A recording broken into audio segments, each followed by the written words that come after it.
అయిందని చెప్పొచ్చండి. అంటే ఆడవాళ్ళు నిండుగా బట్టలు వేసుకుంటే ఎటువంటి ఇబ్బందులు కూడా ఉండవు, అంటే అసభ్యకరంగా ఎవరు చూడరు అంటూ కూడా శివాజీ మాట్లాడిన మాటల నుంచి కూడా ఇదంతా స్టార్ట్ అయింది. అనసూయ గారు మళ్ళీ ఇప్పుడు కొత్తగా పోస్ట్ కూడా పెట్టడం జరిగింది. మా బట్టలు మా ఇష్టం, మేము ఎలాగైనా చేస్తామంటే ఇప్పుడు షూట్ వేసుకొని మరి ఇప్పుడు కొత్తగా ఇంకొక పోస్ట్ కూడా చెప్పడం జరిగింది. అసలు ఏం చెప్తారు దాని గురించి మీరు? అమ్మా, మనం అంటే కొన్ని ఉదాహరణలు ఇస్తే బాగుండదు, కానీ ఇవ్వకపోతే కూడా అర్థం కాదు. మనకిచ్చిన స్వేచ్ఛ ఈ భూమి మీద చాలా స్వల్పం, మనకున్న ఆయుర్దాయం కూడా చాలా స్వల్పం.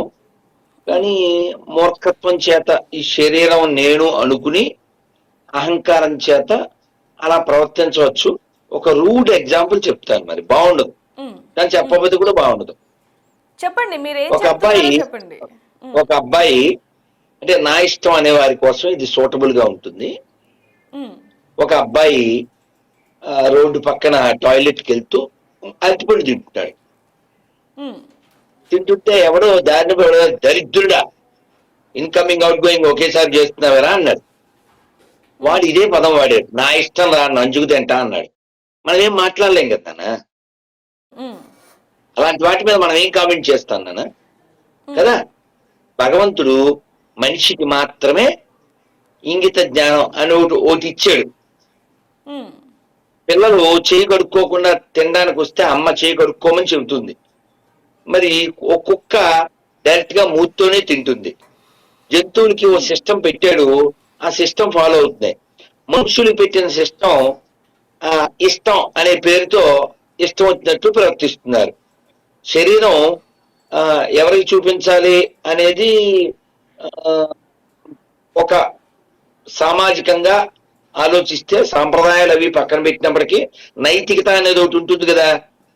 ఈ నైతికతను బోధించేదాన్ని సామాజిక అంటారు. ఆ నైతికత ఏం చెబుతుందంటే తన శరీరం భర్త ఒకరికే చూపిస్తే బాగుంటుంది అనేది మొన్న మధ్య సుమన్ గారు కూడా చెప్పారు. లేదండి మేము ఊరుమ్మడి సరుకులాగా అందరికీ చూపిస్తాము అనేవాళ్ళు చూపించవచ్చు. శాస్త్రపరంగా వాళ్ళు వచ్చే జనంలో చెట్టే పుడతారని శాస్త్రాలు చెప్తున్నాయి భాగవతంలో, ఆ గ్రంథాల్లో. అయితే విషయం ఏంటంటే మనం ఒక పొజిషన్కి వచ్చిన తర్వాత, ఓ మంచి కుటుంబంలో పుట్టిన తర్వాత మనకి ఇచ్చిన అవకాశాన్ని మనం ఇష్టం పేరుతో సిస్టమ్ను పాడు చేయకుండా, అంటే ఇంకొంచెం మీకు బాగా చెప్పాలి అంటే నిన్నే నేను ఫేస్బుక్ లో పెట్టాను, ఇప్పుడుండే పరిస్థితుల్లో మనం సామాన్లు అమ్మా వింటావా? వింటున్నానండి, చెప్పండి. అమ్మా ఈ దేవికే కదా? అవునండి, అవును. నీ పేరు దేవిక? ఇప్పుడుండే పరిస్థితుల్లో రైట్, మనం ఇప్పుడుండే పరిస్థితుల్లో సామాన్ల గురించి కాకుండా సామాన్యుల గురించి చర్చ చేయాలి. శీతాకాలం చాలా రోడ్ల పక్కన ఉంటారు, రాత్రి బస్సు కూడా మేము చూసాం. కాబట్టి ఇప్పుడుండే పరిస్థితుల్లో మనం సామాన్లు అనేది వదిలేసి సామాన్యుల గురించి ఆలోచిస్తే ఆ పొజిషన్ ఎవరు పొందారో పొజిషన్ దానికి వాళ్ళు న్యాయం చేసిన వాళ్ళు అవుతారు. లేదు, ఇప్పుడు ఒక ఉదాహరణ ఏమిటంటే సన్నీ లియోన్ ఆవిడ ఒకప్పుడు జీవితం ఒక విధమైనటువంటి జీవితం జీవించింది. కానీ భారతదేశానికి వచ్చి ఆవిడ చీర అది కట్టి జనగణమన వందే మాతరం ఇలాంటివి కూడా ఆవిడ పాడుతూ చాలా ఒక ఇన్స్పైర్డ్ గా ఉంది కదా, ఇన్స్పిరేషనల్ గా, అవునా? కానీ ఇక్కడ పుట్టి ఓ మంచి కుటుంబంలో పుట్టి దురదృష్టకరం శరీరాన్ని కేవలం ప్రదర్శన కోసం, అంటే నిన్న ఎవరితో చర్చలో చెప్పాను నేను ఏంటంటే శరీరం అనేది ఇతరుల ప్రదర్శనం కోసం కాదు, మానవ శరీరం లోపల ఉన్నది దర్శనం చేయడానికి. కాబట్టి మా శరీరం మేము చూపిస్తామంటే ఓ మంచి ఉదాహరణ ఇస్తాను. మీరు తుకారాం సినిమా చూసారా? పాతదే, భక్త తుకారాం. చూసామండి. ఆ సినిమాలో కాంచన గారు ఇప్పుడు ఆవిడ పెద్ద ఆవిడ అయిపోయి మొన్న కర్ర పట్టుకుని ఏదో ఫంక్షన్కి వచ్చారు.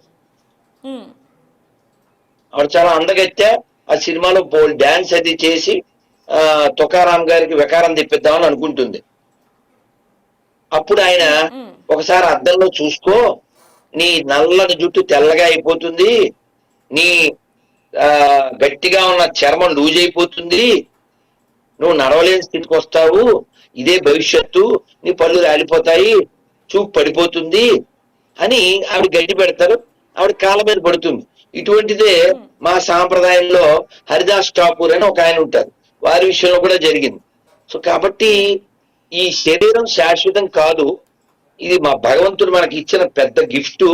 దీన్ని ఇష్టం వచ్చినట్టు దుర్వినియోగం చేయకుండా ఉండాలని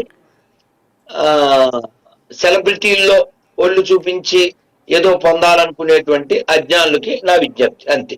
ఇక్కడ ఇంకోటండి, మనం చూడొచ్చు అవినాష్ మాట్లాడుతున్న మాటలు, అన్వేష్ మాట్లాడుతున్న మాటలు కాదమ్మా, అవినాష్ కాదమ్మా, అమ్మా అమ్మా దేవిక, అవును, అందులో నువ్వు ఫస్ట్ చెప్పిన దాంట్లో ఆ తీసేసి చెప్పు. అది కూడా మీ నోట్లో నుంచి వింటేనే మంచిది, చెప్పండి. మీరు పలుకుతే ఇంకా బాగుంటుంది అది. అమ్మా అమ్మ, సో కాబట్టి నువ్వు చెప్పిన పేర్లో ఆ తీసేస్తే సరిపోతుంది. వినాశకాలే విపరీత బుద్ధి. సరే నాన్న, నువ్వు అడిగే నాన్న. అతను మాట్లాడిన మాటలు ముఖ్యంగా గరికపాటి గారి గురించే కాకుండా హిందూ సనాతన ధర్మాన్ని కూడా కించపరిచేలాగా కూడా మాట్లాడడం జరిగింది. ఒకవైపు సీతమ్మ తల్లి గురించి కూడా మాట్లాడాడు. మరి దీనికి సంబంధించి మీరిచ్చే సమాధానం ఏంటి? నేనేమి ఆశ్చర్యపోవట్లేదు, నా కోపం కూడా రాలేదు. ఎందుకండి? ఎందుకంటే ఎందుకు రాలేదు అని అడుగు. ఒక పంది బురదలో ఉంటే నీకు కోపం వస్తుందా? అది సహజమని అనుకుని వెళ్ళిపోతావా? కోపం రాదు కదా. అవును. అలా ఇతనికి బైబిల్ ఎక్కింది కాబట్టి అలాగే మాట్లాడతాడు. బైబిల్లో అటువంటివే ఉన్నాయి. అతను చాలా స్పష్టంగా చెప్పాడు, నాకు బైబిల్ అంటే ఎందుకు ఇష్టం అని చెప్పాడు. అతను కేవలం ఈ సబ్స్క్రైబర్స్ కోసం మాత్రమే నటన చేశాడు. దాని నుంచి వచ్చే మనీని అతను ఎంజాయ్ చేస్తూ ప్రపంచంలో ఉన్న అన్ని రకాల జంతువుల్ని, పురుగుల్ని, అన్ని రకాల వాటిని తింటూ అతను కాలం వెళ్ళబుచ్చుతున్నాడు. కాబట్టి అతను తిన్నటువంటి రకరకాల జంతువుల, కీటకాల ఆహార ప్రభావము అతని మెదడుకి ఎక్కిన బైబిల్ ప్రభావం కూడా అతని మీద పనిచేస్తుంది. అందుకు పెద్ద విషయం ఏమి లేదు. కాబట్టి ఎవరైతే అతన్ని పొరపాటున ఓ మనిషిగా గాని లేదా హిందువుగా గాని ఎవరన్నా భావిస్తే అది వాళ్ళ తప్పు, అతను తప్పేమి లేదు.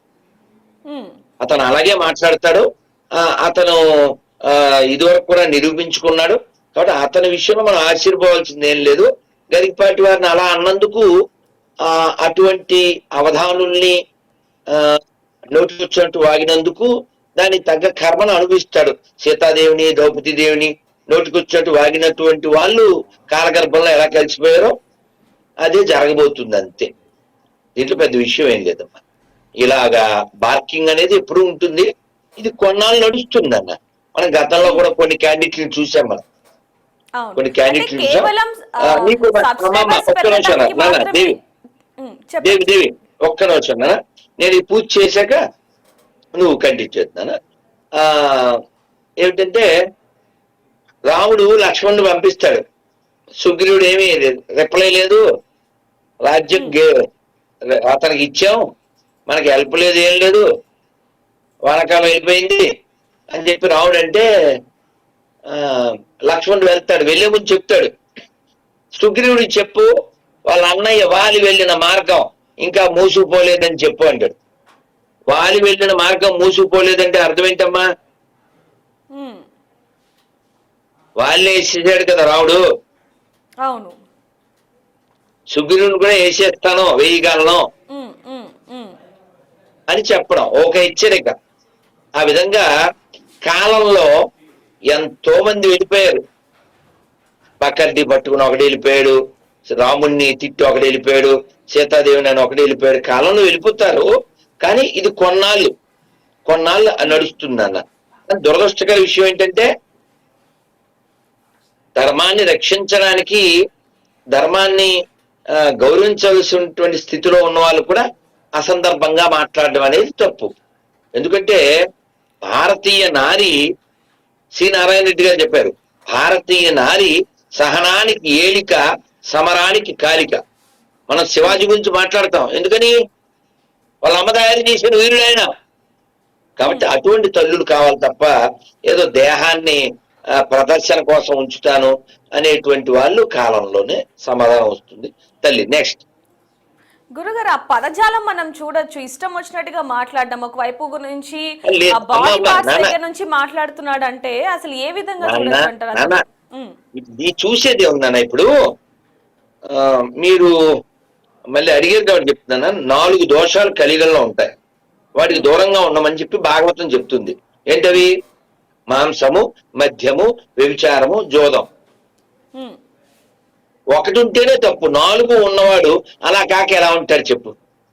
అంటే నేను మిమ్మల్ని ఈ ప్రశ్న ఎందుకు అడుగుతున్నాను అంటే ఇప్పటి వరకు కూడా హిందుత్వం గురించి కావచ్చు, లేకపోతే మహిళల గురించి కావచ్చు, ఎవరైనా కించపరిచేటట్టు మాట్లాడితే మీరు ఎంత ఖండించారనేది మన అందరికీ కూడా తెలిసిందే. అలాంటిది మీరు ఇతని మీద మాట్లాడే మాటలు రేపు పొద్దున ఇంకొకరు ఎవరైనా సరే ఇలా మాట్లాడాలి అనుకునే వాళ్ళు ఖచ్చితంగా ఆలోచిస్తారు. కాబట్టి నేను మిమ్మల్ని ఈ ప్రశ్న అడగడం జరిగింది. దళితులు చాలా సంతోషం. ఇతను నిన్న వేరే ఇంటర్వ్యూ ఎక్కడో చూశాను, ఏదో 14 ఏళ్ల అమ్మాయికి 1000 రూపాయలు ఇచ్చి ఏదో అని విన్నాను. అవును.